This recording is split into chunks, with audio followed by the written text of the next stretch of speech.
Première fois, j'ai cru que j'allais lâcher. Ah ouais? Franchement.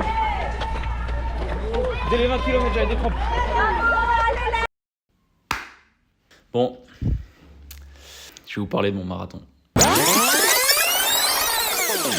Alors, normalement, toute la vidéo, elle sera chapitrée. Comme ça, vous pouvez aller directement où vous voulez. Dans l'idée, je vais vous parler de toutes les étapes pour préparer un marathon, faire le marathon, l'après-marathon. Et je vais vous parler de tout ce sur quoi j'avais des questions, moi, avant de faire mon marathon.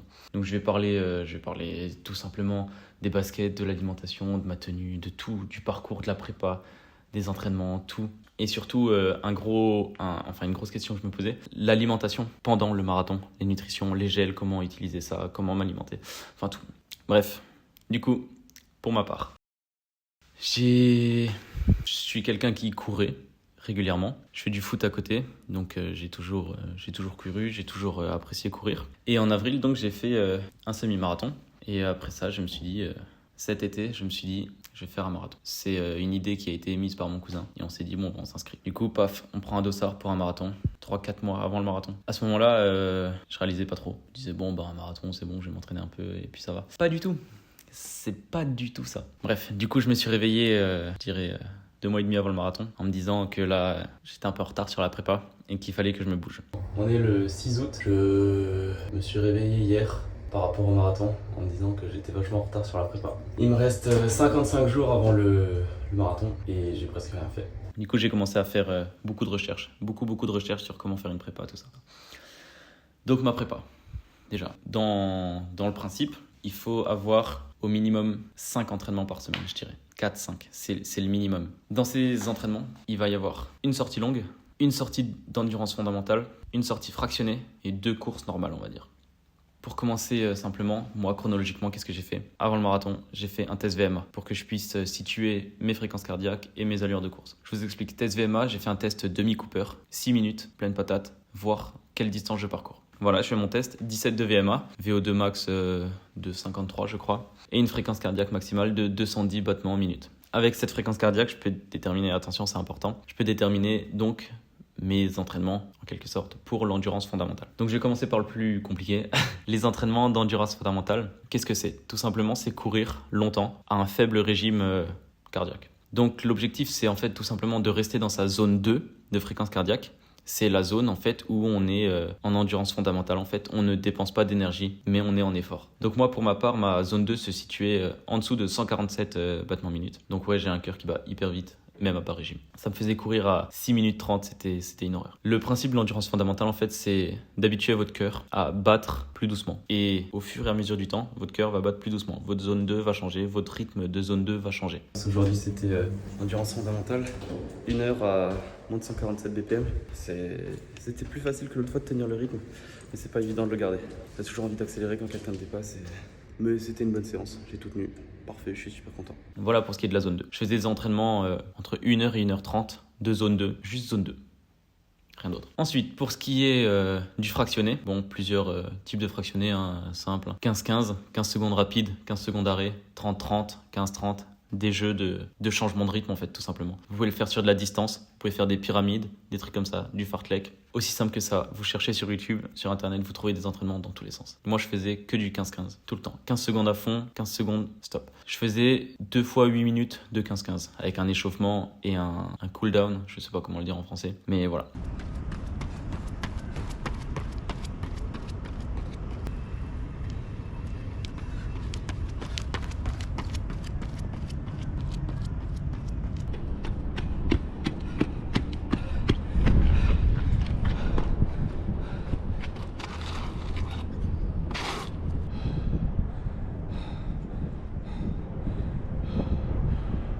Ensuite, les entraînements que j'appelle courses normales, en fait, c'était simplement des courses de 1 heure, de 50 minutes, des trucs comme ça. Au rythme que je voulais, juste il fallait faire tourner les jambes, quoi. Puis enfin, la sortie longue. sortie qui est plus longue que la normale, quoi. Donc si vous avez l'habitude de faire des 10 km, vous allez commencer par une sortie longue de 15 km, puis vous allez rallonger de semaine en semaine. 15, 16, 17. Moi je le faisais pas en distance, je le faisais en temps. Donc j'ai commencé, je crois, je faisais souvent des 15-20 km cet été. Donc j'ai commencé avec une sortie de 1h50 il me semble, qui me permettait de faire un petit 20-22 km tranquille. Donc voilà, et après ça, chaque semaine j'ai augmenté de 10 minutes, jusqu'à arriver à 2h30 je crois, et une distance de 30 km. Salut les amigos, on est le samedi 14 septembre. Ça fait au moins 2 semaines et demie, je dirais que j'ai pas fait une longue sortie. Je viens d'en faire une, je viens de faire mon premier 30 km, 2h34. C'était super dur. Hier soir j'avais une course, donc le 13, j'avais une course 5,7 km. J'ai fait en 4,03. Et là ce matin du coup je suis parti faire ma sortie longue. Mon premier 30, j'ai eu des crampes, deux crampes à l'ischio gauche au 29e kilomètre. 29e et 29,1 je pense. Et ça a tué mon rythme.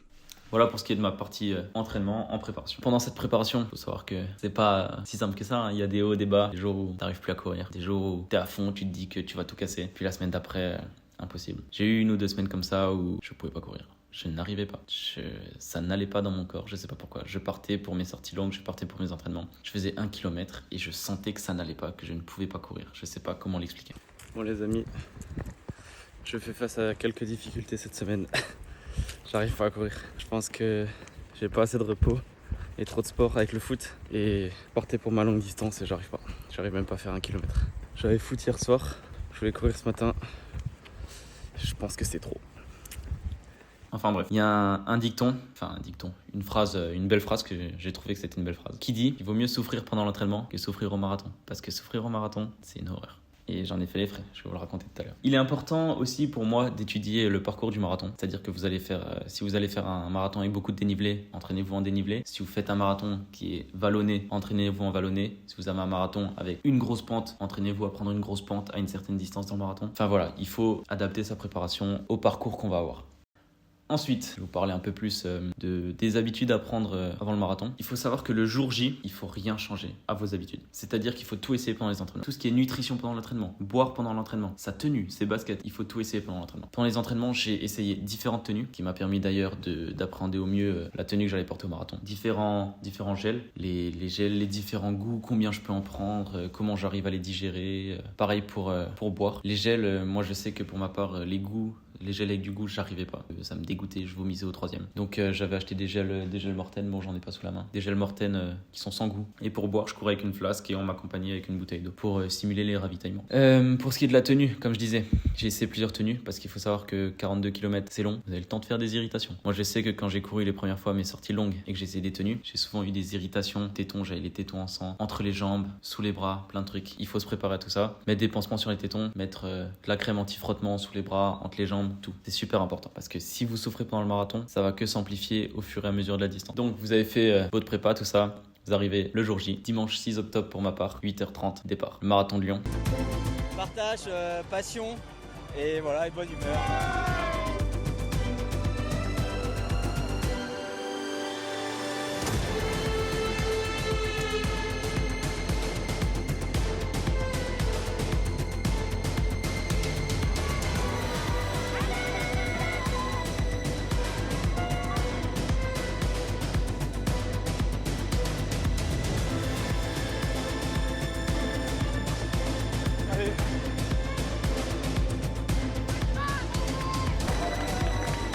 Top, il va faire 300 mètres de dénivelé, de grosses côtes on va dire, sinon c'est vallonné, tu le sens pas vraiment. Comment ça s'est passé ma course? Une horreur. C'était, je pense, la pire course de ma vie. C'était, je pense, la pire chose qui pouvait m'arriver. Je pars à mon rythme, nickel. Les 15 premiers kilomètres, je les sens pas. J'ai l'impression d'avoir couru 3 km quand j'arrive au 15e. Il faut savoir que sur mon parcours, les kilomètres n'étaient pas notés au fur et à mesure du parcours, alors que sur les autres courses, j'avais l'habitude que ce soit noté. 1 km, 2 km, 3 km. Là, c'était pas noté. Que dire? 15e kilomètre, nickel. Je vois ma famille, je vois ma copine, tout se passe nickel, je suis dans mon rythme. J'arrive au 20e kilomètre et là, tout se dégrade d'un coup. Je commence à avoir des crampes. 20e, 20 20h30, je monte un trottoir, je fais 3 pas, j'ai 3 fois une crampe au même mollet. Je me dis que là, c'est mal parti, c'est pas le moment où ça doit commencer, enfin, c'est pas normal. Je sentais qu'il y avait un truc. Enfin bon, je serre les dents, je continue, je me dis que ça va passer. Je continue, 21, 22, 23. Et là, ça a été les 3 km qui ont été très longs. Et c'est les 3 km en fait qui ont changé ma course. Ça a été très long. Et pendant ces 3 km, j'ai eu le temps de réfléchir. J'ai eu le temps de me dire que j'allais pas pouvoir tenir encore 20 km comme ça. Quand au 20e, t'as déjà des crampes, qu'il t'en reste encore 22, ça fait mal. Enfin bon, j'arrive au 25e. Et là, de plus en plus de crampes. Dans les mollets, dans les ischios, dans le dos, dans les bras. Une horreur. C'est très dur. Et c'est là que mentalement, il faut être très très très fort. Et c'est pour ça que je pense que le fait que je sois énormément têtu, ça m'a aidé sur cette course. Parce que du coup, j'arrivais pas à me dire que j'allais abandonner. Même si j'y ai énormément pensé. Mais toutes les 10 secondes, j'y ai pensé.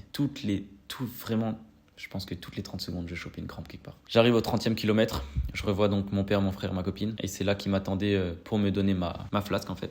J'avais une boisson pour le sport dedans. Je commençais à avoir du mal aussi à boire, à manger. J'arrive 30e kilomètre et là, mon rythme est passé de 4 minutes 45 à 6 minutes 15. Donc autant vous dire que tous les gens qui me dépassent, ça fout un coup moral aussi. Je les vois, ça me permet de râler 2 petites minutes, de dire que je vais bien. Ils constatent aussi que je tire un peu la gueule quoi. Mon père court 200 mètres avec moi, ça me permet de parler, de râler. Et puis je suis de nouveau tout seul. C'est là que je me suis arrêté pour la première fois, au 31e ou au 32e. Ma montre s'est arrêtée également, je sais pas pourquoi elle s'est mise en pause. Rien qui allait quoi. Bref, je marche peut-être 100 mètres, 200 mètres et je me dis que je peux pas parce que si je marche trop, je vais avoir les jambes lourdes pour redémarrer. Et je me fais un peu violence et je me dis qu'il faut que je redémarre, même si ça fait mal, il faut que j'y aille, sachant que je souffre énormément. Je pense vraiment que je souffrais à 9,5 sur 10 quoi. Je continue.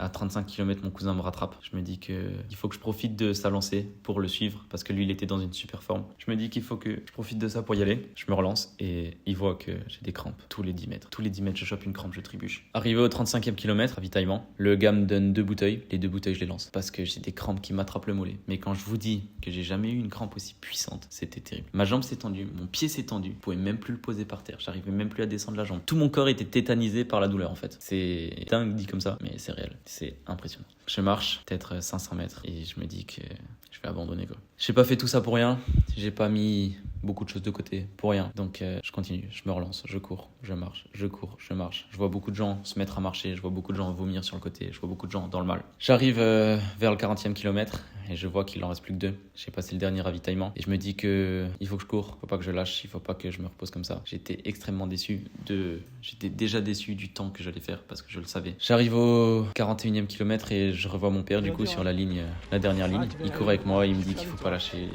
il me dit tout ce qu'il faut pour que ça reparte. De toute façon, tous les supporters qui sont là le long, ils te donnent une patate, c'est impressionnant.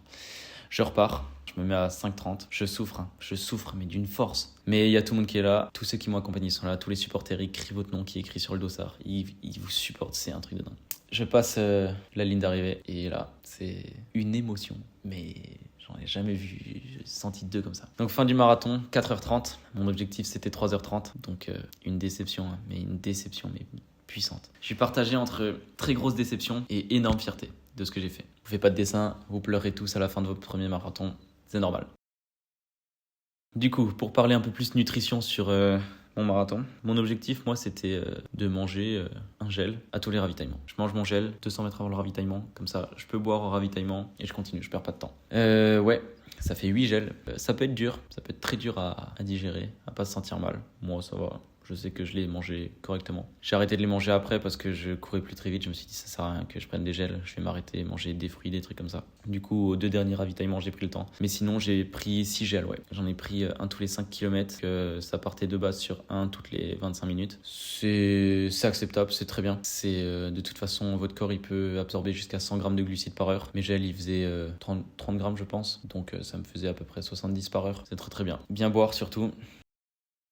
Et je pense que pour ma part, sur ma course, qu'est-ce qui a pêché ? Je pense que c'est l'appréhension de la course. Beaucoup de stress. Les semaines d'avant, les jours d'avant, penser à bien s'hydrater, à bien se reposer, à bien affûter sa préparation. Il est important de descendre progressivement le volume d'entraînement, l'intensité des entraînements. C'est super important pour pas se blesser. Moi, j'ai descendu correctement le volume d'entraînement, mais j'étais mal hydraté. Je me levais très tôt, je commençais un stage, je me levais à 5h30, je rentrais à 20h. C'était très dur. Je faisais 20 km de vélo tous les jours pour aller à ce stage. C'est un peu ça qui m'a mis dedans, quoi. Mais bon, je suis content. Je suis content parce que du coup, ça me sert de leçon. J'aurais vécu ma pire course, parce que je pense que c'est ma pire course. J'aurais vécu la pire situation, la pire condition. Et au moins maintenant, j'ai la patate de refaire ça et de corriger ça en appréhendant correctement. Voilà, si je peux vous donner un conseil sur votre préparation et sur votre marathon, c'est d'écouter votre corps. C'est super important. Bien en prendre soin.